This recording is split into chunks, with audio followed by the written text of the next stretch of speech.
Hi friends, ಎಲ್ಲರಿಗೂ ನಮಸ್ಕಾರ. ತುಳಸಿ food ವ್ಲಾಗ್ಸ್ಗೆ ಸ್ವಾಗತ. ಇವತ್ತಿನ ವಿಡಿಯೋನಲ್ಲಿ ಕ್ಯಾಪ್ಸಿಕಮ್ ಗ್ರೇವಿ ಹೇಗೆ ಮಾಡೋದು ಅಂತ ತೋರಿಸ್ಕೊಡ್ತೀನಿ, ಬನ್ನಿ. ಅದಕ್ಕೆ ಒಂದು 4 ಸ್ಪೂನಷ್ಟು ಎಣ್ಣೆ ಹಾಕ್ಕೊಂಡಿದ್ದೀನಿ. ಈಗ ಒಂದು ಈರುಳ್ಳಿ ಮೀಡಿಯಮ್ ಸೈಜ್ದು ಈ ಥರ ದೊಡ್ಡದಾಗಿ ಹೆಚ್ಚಿ ಹಾಕ್ತಾಯಿದ್ದೀನಿ.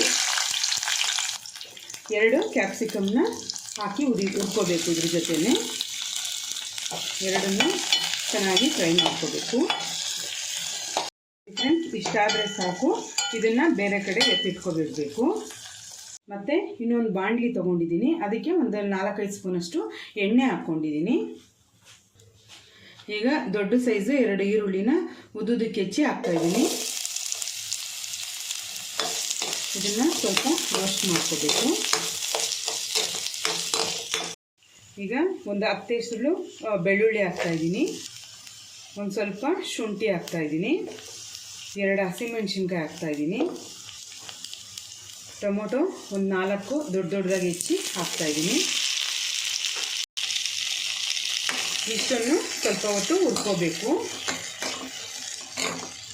ನೋಡಿ ಫ್ರೆಂಡ್ಸ್, ಇಷ್ಟು ಮೆತ್ತಗಾದರೆ ಸಾಕು. ಸ್ಟವ್ ಆಫ್ ಮಾಡಿ ಇದನ್ನು ಆರೋದಕ್ಕೆ ಬಿಡಬೇಕು. ನೋಡಿ ಫ್ರೆಂಡ್ಸ್, ಇದು ಚೆನ್ನಾಗಿ ತಣ್ಣಗಾಗಿದೆ. ಈಗ ಇದನ್ನು ಮಿಕ್ಸಿ ಜಾರ್ಗೆ ಹಾಕ್ಕೋಬೇಕು. ಈಗ ಇದನ್ನು ರುಬ್ಕೋಬೇಕು. ನೋಡಿ ಫ್ರೆಂಡ್ಸ್, ಅದೇ ಬಾಣಲಿಗೆ ಮತ್ತೆ ಎಣ್ಣೆ ಹಾಕ್ಕೊತಾ ಇದ್ದೀನಿ. ಅರ್ಧ ಸ್ಪೂನು ಜೀರಿಗೆ ಹಾಕ್ಕೊತಾ ಇದ್ದೀನಿ.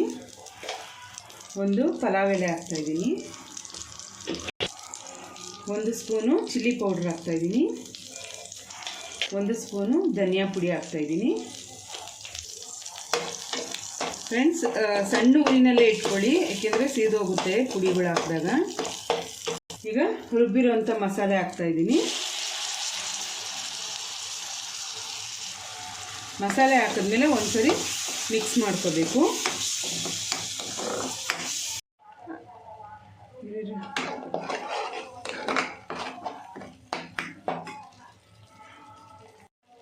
ಈಗ ಸ್ವಲ್ಪ ಅರಿಶಿನ ಹಾಕ್ತಾಯಿದ್ದೀನಿ. ಸ್ವಲ್ಪ ಕಾಶ್ಮೀರಿ ಪುಡಿ ಹಾಕ್ತಾಯಿದ್ದೀನಿ, ಕಲರ್ಗೋಸ್ಕರ. 1 ಸ್ಪೂನಷ್ಟು ಹಾಕ್ತಾಯಿದ್ದೀನಿ. ಗರಂ ಮಸಾಲ ಒಂದು ಅರ್ಧ ಸ್ಪೂನಷ್ಟು ಹಾಕ್ಕೊಳ್ಳಿ. ಕಿಚನ್ ಕಿಂಗ್ ಮಸಾಲ ಇದು ಒಂದು ಅರ್ಧ ಸ್ಪೂನಷ್ಟು ಹಾಕ್ಕೋಬೇಕು. ಇದನ್ನು ಸ್ವಲ್ಪ ಮಿಕ್ಸ್ ಮಾಡ್ಕೊತಾ ಇದ್ದೀನಿ. ಈಗ ಸ್ವಲ್ಪ ನೀರು ಹಾಕ್ತಾಯಿದ್ದೀನಿ. ರುಚಿಗೆ ತಕ್ಕಷ್ಟು ಉಪ್ಪು ಹಾಕ್ಕೊಳ್ತಾ ಇದ್ದೀನಿ. ಮೊದಲೇ ಹುರ್ಕೊಂಡಿದ್ವಲ್ಲ ಕ್ಯಾಪ್ಸಿಕಮನ್ನು, ಈರುಳ್ಳಿನ, ಅದನ್ನು ಹಾಕ್ತಾಯಿದ್ದೀನಿ. ಈಗ ಇದನ್ನು ಮಿಕ್ಸ್ ಮಾಡ್ಕೊತಾ ಇದ್ದೀನಿ.